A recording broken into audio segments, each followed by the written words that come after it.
जय हिंद दोस्तों। स्वागत है आप सभी का मेरे YouTube channel Sohit defence academy में। दोस्तों आज हम पढ़ेंगे इसमें एसएससी जीडी के जीके के प्रीवियस ईयर के ओरिजिनल क्वेश्चन पेपर। ये आपका जो एसएससी जीडी का एग्जाम 2025 में हुआ था उसका ओरिजिनल क्वेश्चन पेपर लेकर आए हैं दोस्तों। तो क्लास को स्किप किए बिना क्लास को अंत तक देखिएगा और क्लास अच्छी लगे दोस्तों तो ये वीडियो अपने दोस्तों में शेयर कर देना ताकि उनको भी पता चल सके कि आपके एसएससी जीडी में प्रीवियस ईयर के किस टाइप के एंड कैसे क्वेश्चन पूछे गए थे। और अभी तक अगर वीडियो को लॉग नहीं किया है तो वीडियो को लाइक कर दीजिए और क्लास के अंत तक बने रहिए। तो चलिए चलते हैं, क्लास को स्टार्ट करते हैं बिना समय गवाए हुए।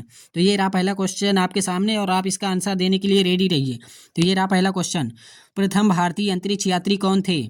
Option A Rakesh Sharma, option B Bachendri Pal, option C Santosh Yadav या ऑप्शन डी सुचिता कृपलानी। इसका राइट आंसर हो जाएगा आपका option number A is right answer. A इसका करेक्ट आंसर हो जाएगा। और ये अंतरिक्ष में कब गए थे अगर आपसे पूछ ले तो 1984 ईस्वी में गए थे। तो इसको भी आप नोट कर लीजिएगा। अगले क्वेश्चन की ओर चलते हैं।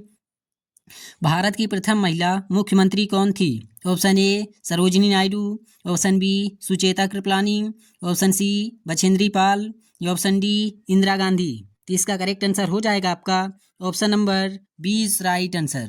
20 का करेक्ट आंसर हो जाएगा। भारत की प्रथम महिला राज्यपाल अगर आपसे पूछे कि बताइए कि भारत की प्रथम महिला राज्यपाल कौन थी तो भारत की प्रथम महिला राज्यपाल हो जाएगा आपका सरोजिनी नायडू। तो इसको भी आप नोट कर लीजिएगा। अब कब बनी थी अगर आपसे पूछे तो 1925 ईस्वी में बनी थी। किस अधिवेशन में बनी थी अगर आपसे पूछे तो कानपुर के अधिवेशन में बनी थी। किस अधिवेशन में बनी थी? कानपुर अधिवेशन में। तो इसको भी आप नोट कर लीजिएगा। अगर आपसे यहीं पर पूछे कि माउंट एवरेस्ट पर चढ़ने वाली प्रथम भारतीय महिला कौन थी तो बछेंद्री पाल। प्रथम भारतीय महिला कौन थी तो बछेंद्री पाल हो जाएगा। लेकिन अगर आपसे पूछें कि भारत की प्रथम महिला प्रधानमंत्री कौन थी तो वो इंदिरा गांधी हो जाएगा। तो इन सभी इंपॉर्टेंट क्वेश्चनों को आप नोट कर लीजिएगा और याद कर लीजिएगा। अगले क्वेश्चन की ओर चलते हैं।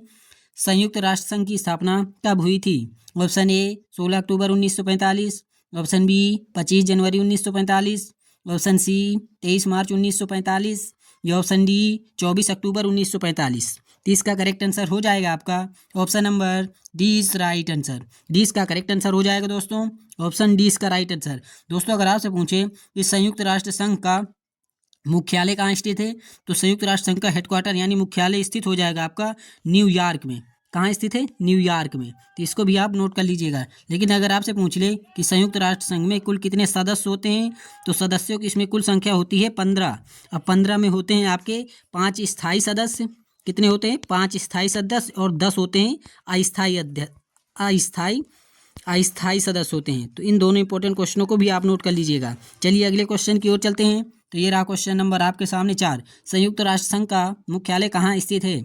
Option A Netherland, option B Japan, option C New York या ऑप्शन डी ब्राज़ील। इसका करेक्ट आंसर हो जाएगा आपका option number C is right answer. C इसका करेक्ट आंसर हो जाएगा। न्यूयॉर्क शहर किस नदी के तट पर स्थित है अगर आपसे पूछे तो हडसन नदी के तट पर स्थित है। हडसन नदी के तट पर स्थित है। तो इसको भी आप नोट कर लीजिएगा। अगले और जापान को क्या कहते हैं? उगते सूर्य का देश। उगते सूर्य का देश। उगते सूर्य का देश किसे कहते हैं अगर आपसे पूछे तो उसको जापान कहते हैं। तो इसको भी आप नोट कर लीजिएगा। अगले क्वेश्चन पे चलते हैं। भगवान बुद्ध को ज्ञान की प्राप्ति कहाँ हुई थी? Option A Shravasti, option B Sarnath, option C Gaya या ऑप्शन डी लुम्बिनी। तो इसका करेक्ट आंसर हो जाएगा आपका option number C is right answer. C इसका करेक्ट आंसर हो जाएगा। दोस्तों अगर आपसे पूछे कि भगवान बुद्ध को ज्ञान की प्राप्ति कितनी वर्ष की आयु में हुई थी तो आयु लिख लीजिएगा कि 35 वर्ष की आयु में इनको ज्ञान की प्राप्ति हुई थी। तो इसको भी आप नोट कर लीजिएगा। अगले क्वेश्चन पे चलते हैं। ये रहा क्वेश्चन नंबर 6। संयुक्त राष्ट्र संघ के पहले महासचिव कौन थे? Option A Mohan Rakesh, option B Sanjay Malhotra, option C Trygve Lie या ऑप्शन डी इनमें से कोई नहीं। तो इसका करेक्ट आंसर हो जाएगा आपका option number C is right answer. C इसका करेक्ट आंसर हो जाएगा दोस्तों।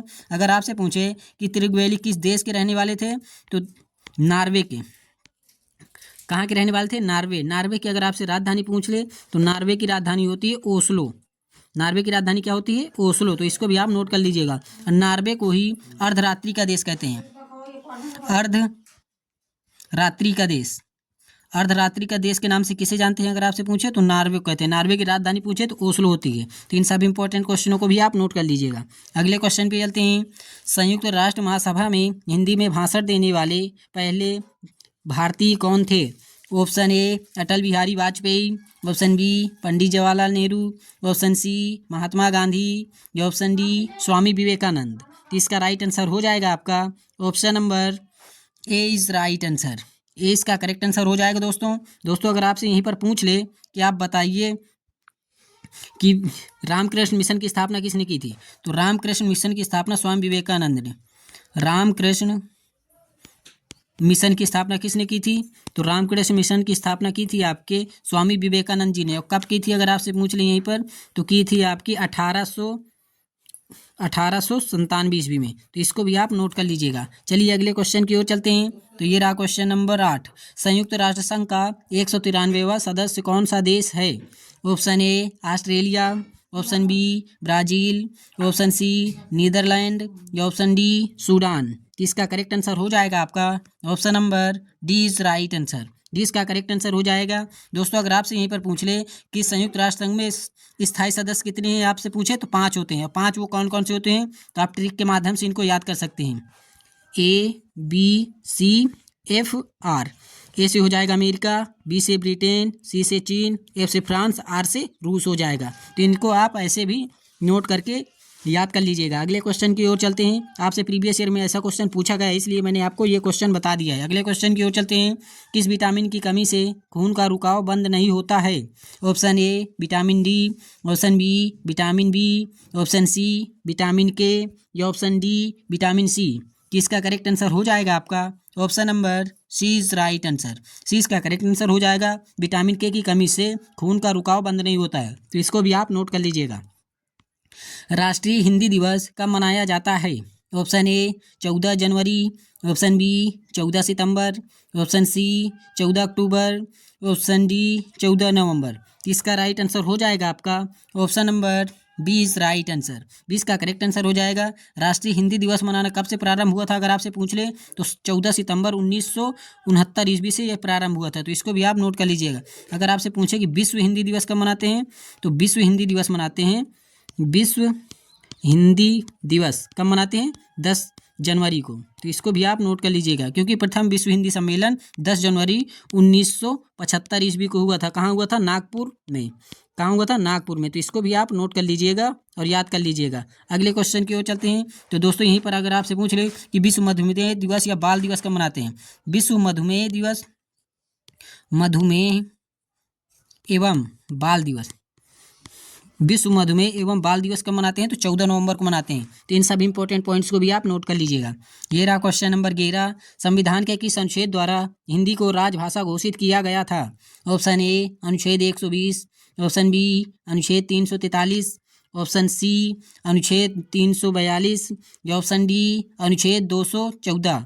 तो इसका करेक्ट आंसर हो जाएगा आपका ऑप्शन नंबर 20 राइट आंसर। 20 का करेक्ट आंसर हो जाएगा। ओलंपिक खेलों की एकल स्पर्धा में स्वर्ण पदक जीतने वाले एकमात्र भारतीय कौन हैं? Option A Abhinav Bindra, option B Neeraj Chopra, option C Aman Sehrawat या ऑप्शन डी संजय मल्होत्रा। तो इसका करेक्ट आंसर हो जाएगा आपका option number A is right answer. A इसका करेक्ट आंसर हो जाएगा। अगले क्वेश्चन पे चलते हैं। ओलंपिक खेलों का आयोजन कितने वर्षों बाद होता है? ऑप्शन ए 2 वर्ष, ऑप्शन बी 3 वर्ष, ऑप्शन सी 4 वर्ष या ऑप्शन डी 5 वर्ष। तो इसका करेक्ट आंसर हो जाएगा आपका option number C is right answer. अगले क्वेश्चन पे चलते हैं। सन 2016 में ओलंपिक खेल कहाँ हुए थे?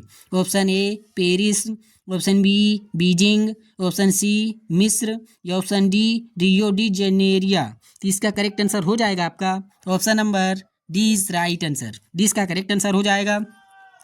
पेरिस किस देश की अगर आपसे पूछे राजधानी है, तो पेरिस हो जाएगी फ्रांस की राजधानी। फ्रांस की राजधानी क्या होती है? तो फ्रांस की राजधानी होती है पेरिस। अब बीजिंग किस देश की राजधानी अगर आपसे पूछ ले, तो चीन की राजधानी होती है। अब मिस्र की राजधानी क्या होती है? तो मिस्र की राजधानी होती है आपकी काहिरा। क्या होती है? काहिरा होती है। तो इसको भी आप नोट कर लीजिएगा। अगर आपसे यहीं पर पूछे कि 2024 में ओलंपिक खेल कहाँ आयोजित हुए थे, तो फ्रांस की राजधानी पेरिस में आयोजित हुए थे। तो इस क्वेश्चन को भी आप नोट कर लीजिएगा। ये आपका करंट का क्वेश्चन बनता है। अगले क्वेश्चन की ओर चलते हैं। ये रहा क्वेश्चन नंबर 15। अंतर्राष्ट्रीय मानव अधिकार दिवस कब मनाया जाता है? ऑप्शन ए 26 दिसंबर, ऑप्शन बी 10 दिसंबर, ऑप्शन सी 24 अक्टूबर, ऑप्शन डी 24 अप्रैल। तो इसका राइट आंसर हो जाएगा आपका option number B is right answer. 20 का करेक्ट आंसर हो जाएगा। दोस्तों अगर आपसे पूछे कि वीर बाल दिवस कब मनाते हैं, वीर बाल दिवस, तो वीर बाल दिवस आपका मनाया जाता है 26 दिसंबर को। कब मनाया जाता है? 26 दिसंबर को। और 24 अक्टूबर को संयुक्त राष्ट्र संघ की स्थापना दिवस, संयुक्त राष्ट्र संघ, संयुक्त राष्ट्र संघ की स्थापना दिवस कब मनाते हैं? तो 24 अक्टूबर 1945 को। और 24 अप्रैल को क्या मनाते हैं? तो राष्ट्रीय पंचायत दिवस। 24 अक्टूबर को मनाया जाता है, 24 अप्रैल को मनाया जाता है, सॉरी दोस्तों, राष्ट्रीय पंचायत दिवस। पंचायत दिवस, तो राष्ट्रीय पंचायत दिवस कब मनाया जाता है? 24 अप्रैल को। तो इसको भी आप नोट कर लीजिएगा और याद कर लीजिएगा। अगले क्वेश्चन की ओर चलते हैं। तो ये रहा अगला क्वेश्चन आपके सामने। हरियाणा की कौन सी नस्ल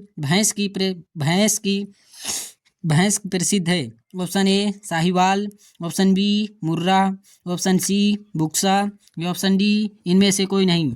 तो हरियाणा की कौन सी नस्ल की भैंस प्रसिद्ध है? तो उसका राइट आंसर हो जाएगा आपका मुर्रा। हरियाणा की मुर्रा भैंस की नस्ल प्रसिद्ध है। अगले क्वेश्चन पे चलते हैं। ये रहा क्वेश्चन नंबर 17। प्रसिद्ध शीतला माता मंदिर कहाँ स्थित है? Option A Gurgaon, option B Tamil Nadu, option C Orissa, या ऑप्शन डी अहमदाबाद। तो इसका राइट आंसर हो जाएगा आपका option number A is right answer. A इसका करेक्ट आंसर हो जाएगा। दोस्तों अगले क्वेश्चन की ओर चलते हैं। तो ये रहा क्वेश्चन नंबर 18। किस देश की स्थलीय सीमा सर्वाधिक देशों के साथ लगती है? Option A Bharat, option B Brazil, option C Britain, या ऑप्शन डी चीन। तो इसका राइट आंसर हो जाएगा आपका option number C, D is right answer. D इसका करेक्ट आंसर हो जाएगा। चीन की कितने देशों के साथ लगती है अगर आपसे पूछ ले तो 15 देशों के साथ इसकी सीमा लगती है। और भारत और चीन के बीच कितने किलोमीटर की सीमा लगती है? तो 3334 किलोमीटर की लगती है। तो इसको भी आप नोट कर लीजिएगा। अगले क्वेश्चन पे चलते हैं। तो ये रहा क्वेश्चन नंबर 19। भारतीय मरुस्थल का क्या नाम है? ऑप्शन ए सहारा मरुस्थल, ऑप्शन बी थार मरुस्थल, ऑप्शन सी खेतवाड़ी मरुस्थल, या ऑप्शन डी रेगिस्तान मरुस्थल। तो इसका करेक्ट आंसर हो जाएगा आपका option number B is right answer. 20 का करेक्ट आंसर हो जाएगा। थार मरुस्थल कहाँ पड़ता है अगर आपसे पूछ ले तो थार मरुस्थल आपका पड़ता है राजस्थान में। कहाँ पड़ता है? राजस्थान में। तो इसको भी आप नोट कर लीजिएगा। अगले क्वेश्चन की ओर चलते हैं। ये रहा क्वेश्चन नंबर 20 और आज की क्लास का आखिरी प्रश्न है। और ये क्वेश्चन आपके लिए very very most important question है, तो इसको आप नोट कर लीजिएगा। काजीरंगा राष्ट्रीय अभयारण्य किस राज्य में है?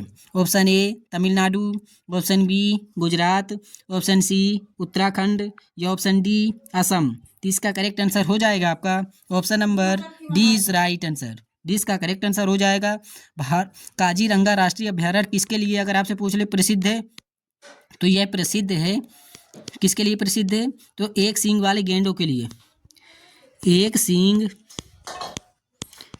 एक सींग वाले गेंडों के लिए प्रसिद्ध है। तो इसको भी आप नोट कर लीजिएगा। तो दोस्तों क्लास कैसी लगी आप लोग कमेंट बॉक्स में बताइएगा। और ये क्लास अपने दोस्तों में भी शेयर कर दीजिएगा। जिसने पहली बार SSC GD का फॉर्म डाला है तो उनके लिए most important and selected question लेकर आया हूँ। तो इन सभी क्वेश्चनों को आप नोट कर लीजिएगा। ये आपके सभी प्रतियोगी परीक्षाओं के लिए बहुत ही ज़्यादा इंपॉर्टेंट क्वेश्चन है, क्योंकि ऐसे क्वेश्चन अगर आप नहीं कर पाएंगे तो आप समझ लीजिए कि आप एग्ज़ाम क्वालिफाई बहुत मुश्किल से कर पाएंगे। तो ऐसे क्वेश्चनों को आपको आना अति आवश्यक है। तो अपने दोस्तों भी शेयर कर दीजिएगा। मिलते हैं इसी अगली क्लास में। जय हिंद, जय भारत, वंदे मातरम, जय हिंद।